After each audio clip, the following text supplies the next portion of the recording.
Hi everybody and welcome to the Mental Toughness and Body Show. My name is Rob Evans and I'm your weight loss coach, health strategist and internationally published author, helping take your life, your business, your health and fitness and your mindset from where you are right now to being unstoppable. And today it's the day after Christmas. We call it Boxing Day here. Not sure whether you call it that on the other side of the world, but we call it Boxing Day.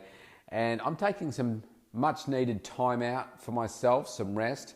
My kids are off with their mum for the next few days, so I've got some time to just chill out, relax, recharge after the extremely busy period over the last 6 weeks since we opened up here in Melbourne, Victoria with COVID and are working 16-hour days. I am really enjoying the fact that, I still wake up at the normal time, but I managed to get back to sleep and just get some more rest. And I've committed myself for the next couple of days, today being day one and tomorrow, to do no work apart from record a couple of podcasts so that I can just let my mind relax a little bit. And I find that that's when the creative juices start to flow. I'm looking for opportunities that I can improve, which is today's topic. And I really have problems switching off. Because I feel like if I stop, then I'll lose that momentum and it'll take me too long to get back into it. But I'm trying very hard today. I've done well to switch off, and I'm just reading and just enjoying what I'm reading. So I'm actually reading a book which is called Be Our Guest. I spoke about it a few days ago on my podcast. It's about Disneyland. And I wanted to ask you a question today. Are you evolving? Because this book has really prompted me. I'm really enjoying it. I'm almost halfway through it. And it's really prompted me to think about what I do, how I run my business, the various elements of it. And I think back to day one when I first started in the business, and the things that I think about now that are important are things that I would think about were differently back then. So back then I was just anyone I will take as a customer. And I thought of them as customers rather than clients, I guess, at the time. It was like anyone who walks through the door and is willing to pay me money, I will take them on as a client. But we fast forward 12 years and I have a completely different outlook to the types of clients that I will take on. They've got to be committed. And I guess I have the advantage now that I do have a bit of a waiting list for people that want to train at certain time slots and so forth. So I'm not desperate for money. I'm set up. I'm well established. So I can be a bit more picky about who I choose. But it got me thinking about the other elements of what I do too. So I'm going to break it down into 4 key areas. And the first one is, if you think about the question, are you evolving? I was thinking about my culture. So the culture that I've created in my business here. And as I'm reading through Disneyland, I love Disneyland. Everything about Disneyland just says fun. It just says great experiences. It says wow.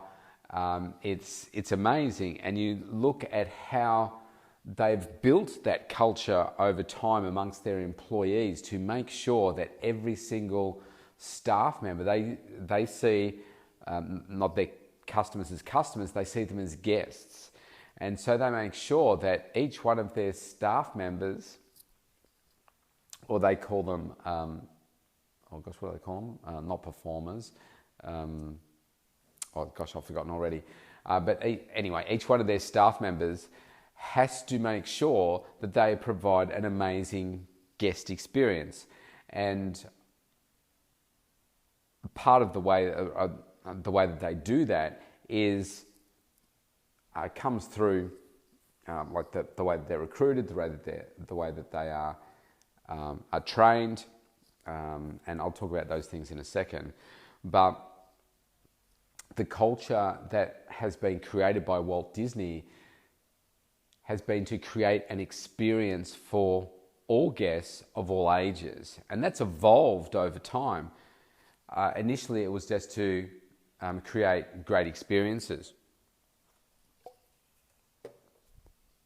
But then over time, as there was more competition in the market and they could see that they needed to provide different experiences for different members of the family. And so, this is really tangled if you think about at Disney, and there's the queues, there's the getting around, there's the tiredness, there's the food, there's a whole range of different things, but they've built this amazing culture that has evolved over time because of their relentless pursuit of making sure that everybody has a great experience, everybody. And they talk about things like they say one of the crew members, they find out that there's a family that's got a sick child, and they just happen to be staying at a Disneyland resort hotel. They arrange for when that family gets back with the sick child in that motel room, there's a get well personalised card from Mickey Mouse. And like, how special is that? You know, that's something that child will always remember. It's something that the parents will find really impactful as well. And so if we come back from Disneyland for a second, I then got thinking about my own culture here, and I thought, well, one of the things that I believe that I create with my clients is that they are really part of my family. So I call it my fitness family. And when I'm talking to people for the first time, I talk to them about being part of our family. Because I don't have tens of thousands of clients. I have a smaller base of clients that I like to call my family. And once you step into our family, you are treated like family. But as I was reading this about Disneyland, I thought, I need to improve that. I need to make that more front of mind for me. Because when you are part of a family, what do you do? If you think about your kids, how do you treat your kids? Everything that you're doing for your kids and your family members is different to what you would do to a stranger. And even though I feel like I treat my clients extremely well, and they're very welcomed into my home, they're welcome into our the services that we provide, I just feel like there is way more opportunity there for me in building that. So it really made me think about, there's more about this culture that I need to bring out. And it doesn't flow through my websites. Even though I say it in various parts on my website, it probably doesn't come through in that way. Through my communications, through social media, that probably doesn't come out strong enough. So it then made me think, how's everybody else going? When was the last time you did this? When I set up my business, I didn't think about culture. What I thought about was obviously making money, and I thought about doing the right thing by people, but I didn't purposefully create this culture of a family. And it's probably only been in the last 3 years that has really come to the fore. I mean, on my wall here, I'm looking at it in my studio, it says dreams come true here. And it says profoundly improving the health of our nation. And so my aim is to, because I really do believe that. And you say, well, dreams don't come true. But I believe that when you step into our studio here, you have the ability to create your dreams. You have the ability to completely transform your body, completely transform your health, and then take yourself to places where you never dreamt perhaps that were possible for you. Maybe that's a physical thing, but what I love is the mindset change and the believability that people then have in themselves as to what they can do in all areas of their life, whether it be transforming their relationship, whether it be transforming their career, whether it be creating a new career. All of those things become possible, and I've seen so many people transform. It's why I like the magic of coming into our family, because dreams really do come true. So culture. How can you change your culture? What can you do to improve your culture? The next point I want to talk about is the customer experience. So once again, Disneyland, they are so great at providing a customer experience, like the example I just said about the sick child and a gift card. Not a gift card, a get well card, personalised by Mickey Mouse, is really special. If you think about the wow experience is created as soon as you arrive there. Now, I'll give you my experience. So I first went to Disneyland in 2018. And yes, there are queues, but you're going to expect queues. But I guess the very first time that we went there, we went a bit later in the day. So it wasn't when the gates opened. So I think it was around 10:30, maybe even 11 o'clock, something like that. And we didn't really have to wait. And so the first reference was the security people. So you have to unpack they go through, we were carrying backpacks, they go through your backpack, and they wand you and all that kind of stuff. And first impression was, okay, as you're approaching, you're thinking, oh man, this is just going to be like the airport. And I don't know, I've never come across anyone that's got personality or charisma at the airport in those roles. Sorry, just taking a drink. But these guys, they were so friendly. And so I thought, oh wow, that was different. They were really friendly. They asked where we were from. And they were very chatty. We got through the experience very quickly, because you don't want to be having a conversation with him. You just want to get through it as quick as possible. And so that was the first experience. And then once you go through the gates, you're standing in front of the amazing, train station and so forth before you go under the tunnel to get into the main street of Disneyland. And what's there? Well, you've got a photographer who comes up to you and says, would you like to have your photo taken in front of, Disneyland and stuff? And then they explain how the whole photo thing works, and they give you a card and, how all the photos work that you have taken throughout the day. It's like, oh wow, that's really nice. You've already had a photo taken to remember the day before it's even started. And so then you go through the tunnel and you go through the main street. And when we arrived, it just so happened that there was a band coming down, and there was, I think there was Goofy and Mickey and Minnie and Pluto. Maybe they were all wandering around in front of the band. I was like, oh wow. And then your eyes are just opened up you've transformed back into time to 1955. And the amazing buildings and just all the detail and everything. I went with my partner at the time, Cherie, and I remember being there, and I wasn't sure what to expect because I'd had a few clients that said, oh, we only went for a few hours and just, it really wasn't their cup of tea and they left. And I'm like, after experiencing it, I would say, how could you only go for that long? Because it was amazing. And when I got there, it was like something lit up inside me. I kept saying, where's the mouse? I want to take a photo with the mouse. Where is he? Where, we're looking for him all the time. There he is there. Quick, let's go get a photo with him. Not knowing how the whole thing worked. And, we had a number of photos with Mickey Mouse and the different characters. And they're just wow experiences. But if you if you step back from that and you say, are you kidding me? You're just standing next to somebody in a costume and you think that's a wow experience, but it's the way that it's done and the way that the whole resort is themed, and just all the people are so friendly because they've been trained that way as well. And at every point, they're like, everybody's so helpful in the shops. And they come up to you if you're just kind of standing around and say, can I help you? Because they're trained to ask people to solve their problems. It's just amazing. So that gets me thinking about, well, my customers experience.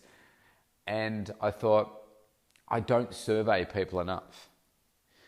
As part of when somebody comes on board as a client, as part of our group classes, I've created an automated sequence of emails, which I think is about, it's been a while since I've checked, but I think it's about 10 emails that they get upon joining, and then they'll get one every, I think they get one every for the first 3 days, and then they'll get one in a week's time, and then at the end of their 2-week trial, they get an email saying here's the various options with the links, etc. And then when they get to, I'll say day 10, well, actually it's at the end of their trial, so it's the end of 14 days, they'll get a survey question. And not everybody fills out the survey, but when people send them back, I think, oh, okay, well, here's some really great feedback. Now, most of it's that, couldn't change anything, really good. But because of COVID, I started doing some work with some interstate people. So I've just got to have another mouthful. And I got back a feedback form from one of my interstate people. And she said something that no one's ever said to me before, because it's a new service. And she said it would be nice to be introduced to everybody that's there, because obviously, well, when I got this feedback, everybody was online, and now she's still online, but most other people, well, we've got online as well as people that are there live. And so she said, yeah, it would be really nice to, be introduced to people. I thought, oh, wow. Why didn't I think of that? Because it makes so much sense. Sorry if I sound a bit nasally. I've got a bit of hay fever. Yeah, it makes so much sense. Of course you'd want to be introduced to people, but because everybody's online at the time, you don't necessarily think about it. So I just used to say, oh yeah, Tina's here, Cheryl's here, Rachel's here, blah, blah, blah. And I'd run through, the various names that were there. So we'd normally have, 10, 15 people sort of on the session. And so I thought, okay, I need to do that. So very next session, I mentioned that Tina had raised that, so let's just introduce each other. And so I got her to say a little bit about who she was, what she did, etc. And so people could get to know everybody. Which obviously, if you strip away the online service, if everybody's there in person, I always say to people, I introduce everyone, and I get them to say warm up, and they'll go for a walk or whatever around the park. And I will always say to them, hey, get to know each other. But with this change of service, I just didn't even think about it. Because I get to know them, but I hadn't thought about that. So that was good feedback. But so then I thought, I actually don't do surveys of my, like my coaching clients and so forth, because I'm having multiple interactions with them a week. And sometimes, the minimum is once a week. Some people it's 3 times a week. So I get to know them really quite intimately. So I do get to ask them about, what they're enjoying and so forth, and their results. But I don't do it enough. And I probably don't ask probing enough questions. And I certainly don't send them something that is written to fill out like I do with my boot campers. So that's something that I thought, man, I don't do that. I should. Because how am I going to improve what it is that I do if I don't do that? And then that got me thinking about Google reviews. And I thought, I've got some people that are doing some awesome things right now. Like, they're just doing so well. But I don't have a formalized process where I ask every single person for a Google review at some point. And so what does that do? That's a missed opportunity for free marketing. So that's something that also jumped out at me. Man, I really need to make sure that I'm doing these things, because that's how we get better. So I was also thinking about, so where are the opportunities for me to really wow my clients? I'm thinking about the Disneyland experience and all the different times that I've been there twice, but all the different parts of Disneyland that I've been to where I've been wowed. And some of it might be from like I said, the security people. through to the photographers and how great the photographers are. The characters are obviously a huge draw card.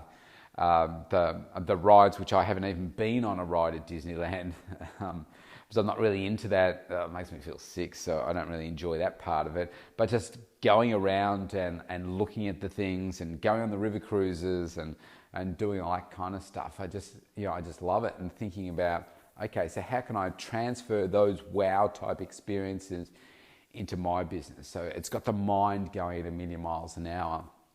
Number 3 is the recruiting process. So Disneyland, they talk about at Disney World, it all starts from when people turn up for an interview, and they've deliberately designed reception to be right at the back of the building on the second floor. So people, as they go through the building, it's not just a normal hallway as you might think of a typical building. Everything is themed. So there's Cinderella's castle. There is artwork, and I imagine, or they said figurines of all the Disney characters that line the hallways, and ceilings and walls might be painted with the different characters and everything on it. So by the time you get to reception, you are really feeling the Disneyland culture, the Disneyland experience, so that they make sure that they're taking on the right people. And one of their big criteria for recruiting somebody is that they're friendly. They smile, and they're just naturally a friendly person. And that really resonated with me, obviously, because in what I do with people, you've got to be friendly. You have to be friendly because you're working one-on-one with people. And when I'm taking on people for work experience, for instance, I like to take local school people that are doing work experience. They want to get into the fitness industry, and I say to them, what excites you about the fitness industry? I like to use that word, excites, or the health and fitness industry and nutrition. And they normally say something like this: I really like sport. I say, okay, but what really excites you? Oh, I'm good at sport. I say, okay.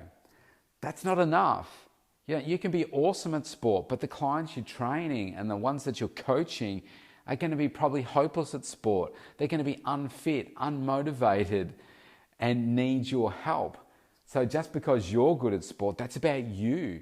You can't make it about you. And Walt Disney in this book says, you have to make it about your guests, not about you. Make it about your guests.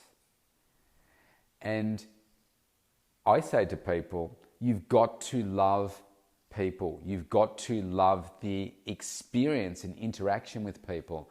Otherwise, you're in the wrong profession. I've got some clients that hate people, which is fine. So they need to make sure that they have jobs or careers that are like in the back office somewhere where they don't really talk to people and they poke the work in under the door, like somewhere in IT or some back office somewhere operation. There are plenty of roles like that, or design work or something. But it all starts with the recruiting process. And that got me thinking about my recruiting process and thinking about the previous 2 things that I mentioned about the culture and about the customer experience. And when I recruit someone new, I don't enforce those things. I really don't. So even though I like to think that the way that I show up and the way that I'm passionate about what I do and how I educate and teach people, it made me realize that I've got gaps in my recruiting process where I really don't bring out that enough. Now, the last person I had, they ended up leaving. One of my last trainers, as she left during COVID to pursue another career. Now, she's very friendly. Now, I've had people in the past, like when I first started with the business, they weren't friendly. But I thought, well, they've applied for the job and they're the ones standing in the room at the right time, so I'm going to give them a job. Guess what? They didn't last because they weren't friendly. They were nice enough, but the friendliness part of it just has to be natural. It just has to be part of you. And we want people to treat people as they want to be treated, which leads into the last point, which is about my training and induction program. So I do have a training and induction program, but again, I realize that I don't teach people about the culture. I don't teach people about our values. I don't teach people about treating people as a member of your family and looking for really wow experiences for our family members. And so there are so many elements in this. I mean, there's a whole book on it, but maybe there are some gaps here for you as well. And I'm just asking you the question, are you evolving with your culture? Are you evolving your customer experience? Are you evolving your recruiting process? And are you evolving your training and induction program? Because a lot of the training and induction programs are very matter of fact. They're like, I talk to people about the OH&S and all the different procedural things about first aid and safety and all of those things, which are all very, very important, don't get me wrong. But I don't spend any time really talking about the culture of our business, how we want people to be treated, and how we can really give them that really big wow experience. So it's a really exciting book. And again, it's kind of work, but it's not really. It's a break from my normal thinking, and it's opening up a whole can of worms for me as to how I think we can run our business better to get better outcomes and better experiences for our clients. And I think that's, at the end of the day, for me, that's what it's about. It's about taking people into your family and giving all your family members better experiences. Because I've said this before, but life comes down to me for a series of experiences, like the experiences that we live with our kids. And yes, it's Boxing Day, the day after Christmas, and I was supposed to be in Disneyland with my kids, celebrating Christmas Eve, Christmas Day, Boxing Day. I'm supposed to be celebrating that all with them. And I thought it's appropriate to read this book about Be Our Guest at Disneyland, because I will take them there when we're allowed to travel again. And it made me just realize that I need to look at my business slightly differently. And when I do that, I know that things will change. And part of my mindset had already changed this year, because I'd realized as part of COVID that, look, all these people are part of my family. And so what would I do with my family? Like if they were my kids and we were forced to be locked down, what would I do? Well, I would call them. I'd say, are you okay? What do you need? And so that's what I did with my clients. Called them all, messaged them all multiple times to reach out and see how they're going, what do you need? Because we didn't know what was going to happen. We didn't know how long we were going to be forced to be locked down for. It was just so uncertain. And so my mind had already started to shift, but now it's made me realize that it needs to make a further shift. Business is changing all the time. If I think about where I was 12 years ago, there was one Wi-Fi tower, or one mobile phone tower in my whole suburb. Now there must be at least a dozen, but there was one. And I had like a dongle USB for my internet connection, which I think had 3 gig on it, maybe 8 at the most. And you think about, that's crazy. Like my phone plan now has 73 gigabytes. My Wi-Fi for home, I think it's got like a terabyte or almost a terabyte of data that I can use each month. It's crazy. But back then, it was ridiculous. Zoom, I don't know whether it even existed back then. Skype did, but I would not have been able to do video conferencing with people because it kept dropping out all the time because it was so sketchy. On a really windy day, forget it. It would just drop out all the time. Sometimes I'd have to drive like 10 minutes down the road to a service station because that service station was right near one of the towers. So if I sat in the car park there, with my laptop, I could send emails that were urgent, that needed to go at night. It was crazy. And I think about that scene of me sitting in the car park. So I think maybe there are some aspects of what I do that are still in that car park and they haven't evolved.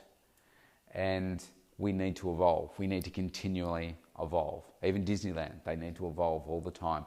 There's more and more competition, the technology, the service offerings. Yes, those core things will remain the same. People still want to have their photo taken, not with an animated Mickey Mouse. They want to have it taken with the person in the Mickey Mouse suit and have that experience and get an autograph from Mickey or get a high five from Mickey and all the other characters as well.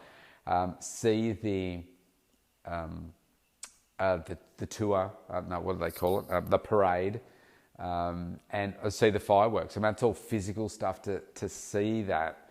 People will always want to see that, but they need to keep making sure that they evolve the fireworks. I'm sure the fireworks that I saw 2 years ago are nothing like they would have been in 1955. I mean, you've got laser shows, you've got the music and everything coordinated to it with voiceovers and everything. It's incredible. So they have to keep evolving that, and with the rides and all that kind of stuff. And they were talking about safety. So if they get 10 million guests through, say, a year, and they put a new ride in and it's got a 1 in a million chance of having an injury or a death or something, then that means they're going to have 10 a year. So they can't have that. So they've got to have like 1 in hundreds of millions to have an injury or an accident. So it's just different levels of protocol. So I'm sure there is opportunity for you here too. I just think I'm really enjoying the book. It's just given me some inspiration for today's podcast, because I know that I'm not evolving as much as I should, and I've now got some work to do. So hope you found this insightful. I'll see you tomorrow. Stay safe. If you want to connect with me directly, you can go to thementaltoughnessandbodyshow.com, opt in for a free consultation there, and I'd love to start a conversation with you.